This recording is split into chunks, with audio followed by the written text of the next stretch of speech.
stuck, so that's why you're not seeing the amendment show up on the board. The chair calls up Amendment 5128. Senator Danielson, you are in order. Thank you, Madam President. 5128 solves a persistent problem that we've had for a number of years. Iowa's current law as it relates to absentee ballots relies on the post office procedure called postmarking. Our law says that a ballot is not valid if it has not been received on Monday night of an election week with a valid postmark. The problem is the Postal Service cannot guarantee every ballot will be postmarked because of their internal technology procedures. So we've had a couple of years here where we've tried to solve it by switching the dates, by looking at other procedures for counting those ballots. The sum total is some ballots who have been received by the post office according to our law's deadline don't end up being counted, and through no fault of the voter, those votes are not counted. And we think that's wrong, and we've tried to solve it. This year we have a technology called barcode. I'm going to use generally barcode technology, but it's the IMB tracing system. It's a service offered by the post office.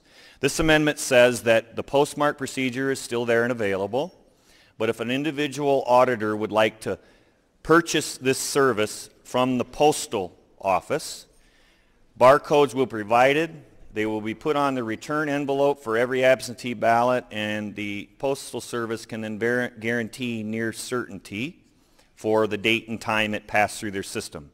If that's before midnight of Monday night, that vote is valid and can be counted, and we've solved the cases where the postmark is not there even though it was in time. So we will count more votes. We will enfranchise more Iowa voters because their efforts will show up. You should know this has been a bipartisan agreement. We've worked with the House, Secretary of State's office. We think it's an elegant solution, but we also don't think it's time to mandate it at this time. So the language says it's an option for auditors in this calendar year, primary and general elections that are coming up. And then the Secretary of State will give us a report in January that says here's the counties that used it and here's the data to track those ballots, and hopefully will show that we have actually counted more votes because of it. That is the amendment, Madam President. There's also effective upon enactment language. Some auditors would like to do this in the primary, so that gets them the opportunity, and then emergency rules so that anything that needs to be solved after we pass the bill and the governor signs it can be done for the primary elections. I'd be happy to answer any questions. Senators, is there further discussion on Amendment 5128? Seeing none.